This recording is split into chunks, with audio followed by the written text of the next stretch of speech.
Fala comigo, primeira série. Como é que vocês estão? Tava com saudade de mim? Escutar essa vozinha bonita aqui? Eu estava de vocês. Pessoal, vou dar continuidade então às nossas aulas.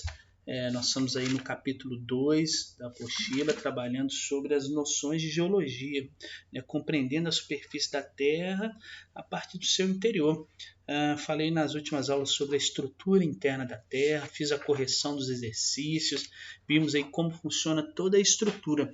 Agora vamos começar a entender sobre o movimento, que acontece aí tanto no interior do planeta como na sua superfície, tá bom? Mas antes de eu começar a aula, eu preciso dar alguns recados para vocês. O primeiro, na descrição desse vídeo aqui, eu coloquei um link para vocês que vai servir como lista de presença. Não deixem de assinar, tá? É muito simples, você só vai colocar o seu nome completo lá, escolher a sua turma, a sua série, e responder uma perguntinha básica lá do vídeo, uma coisa simples, só para ver se vocês assistiram mesmo, tá? Então não deixem de computar a presença lá quando vocês estiverem escutando essa vozinha linda aqui. Outra coisa é, se ainda nós tivermos dúvidas, caso permaneçam as dúvidas, não deixem de me chamar pelo e-mail, não deixem de me chamar também aí pelos comentários desse vídeo, tá? Não deixa passar batida as dúvidas, porque isso vai acumulando e lá no final nós vamos ter problema para poder, na hora de avaliar, esse aprendizado e a assimilação desse conteúdo, vai acabar dando problema, porque nós deixamos passar batida alguns entendimentos necessários aqui, sendo que eu estou aqui para isso, para poder tirar a dúvida de vocês, ok? Então não deixem de assinar a lista de presença e também tirarem as dúvidas necessárias aqui, tá? Então, olha só, é importante nós entendermos que a nossa crosta terrestre, nós já falamos sobre ela aí, é a camada mais fina da Terra, É onde a vida acontece, onde tudo que nós conhecemos existe, tá? E ela é dividida aí na sua parte continental, nas grandes porções de terras emersas, e em uma outra parte, que é o fundo do oceano, que são as terras submersas, ok? Pessoal, e aí, para nós começarmos a entender sobre essa deriva continental, eu tenho que pensar primeiro o que é deriva continental. Toda vez que nós pensarmos aí sobre deriva, esse tipo de coisa, é só lembrar de movimento. Deriva quer dizer movimento. Tá? Um barco, por exemplo, a deriva, ele está em movimento, tá bom? E a deriva continental, ela vai tratar sobre o movimento dos continentes, ok? Já dá para me ter uma ideia, já dá para me pensar aqui que a nossa superfície terrestre está em constante movimento. Daí que já vem essa primeira teoria aí da deriva continental.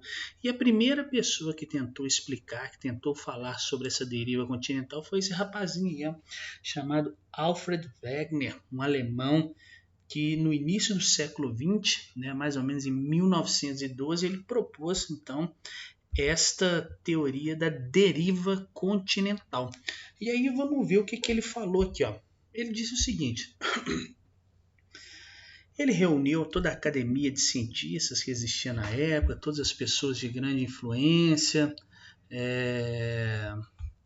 as pessoas letradas da época, lá no início do século XX, e falou assim: galera, tem uma coisa para conversar com vocês. E todo mundo, nossa, que legal, o que é, Alfred Wegener? Ele falou o seguinte: olha só, no Paleozoico, todos os continentes eles estavam unidos. E eu, como eu que estou estudando isso aqui, eu dei o nome desse supercontinente de Pangeia. E ele é cercado por um oceano chamado Pantalassa. Todo mundo legal. E aí? Ele falou, à medida que a escala geológica da Terra foi acontecendo, no Mesozoico, esse continente ele se fragmentou. Ele se partiu. E uma parte dele foi para o norte e formou o que eu vou denominar de Laurásia, e uma parte dele foi para o sul, que eu vou denominar de Gondwana. E no meio desses continentes aqui surgiu um novo oceano chamado Tétis. Tá? E aí o pessoal falou legal e tal. E esses continentes continuaram em movimento ao longo do tempo geológico da Terra até chegar no contorno que nós conhecemos hoje. Né? Nós tivemos aqui a África, o sul da América, né? Ela se soltou da África e teve esse movimento a oeste, encontrou com parte do norte da América. A Índia se fragmentou, né? Saiu aqui dessa parte da África e continuou seu movimento em direção à Eurásia. Aqui a Antártica também se soltou e veio aqui mais para a região sul, e a Austrália para a região leste, até chegar no contorno que nós temos do mundo moderno. E aí os cientistas falaram, poxa, que legal, muito bacana, velho. Mas me explica uma coisa, se você está dizendo que os continentes estão em movimento, qual é a velocidade e a direção entre eles?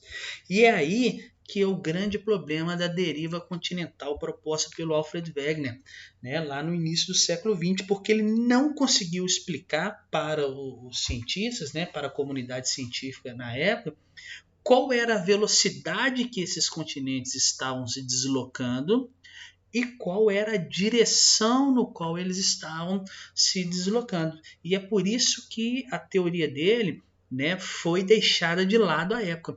Ele conseguiu apresentar apenas na época algumas justificativas, né, para dizer por que os continentes estavam juntos e eles estavam separados. Talvez as mais conhecidas são que ele encontrou fósseis e rochas, né, na América do Sul iguais, idênticas àquelas que existiam na África. Bom, dependendo do fóssil, não tem como atravessar um oceano. Ou mesmo uma rocha, como que uma rocha atravessa um oceano? Não tem como. Isso foi uma das formas que ele pôde comprovar, né, que esses continentes estavam ligados no passado e através de uma deriva, de um movimento, né, eles se fragmentaram até chegar no contorno atual. Uma outra justificativa muito famosa que ele também utilizou é o recorte do litoral da América do Sul, né, que parte do Brasil, com o recorte da África.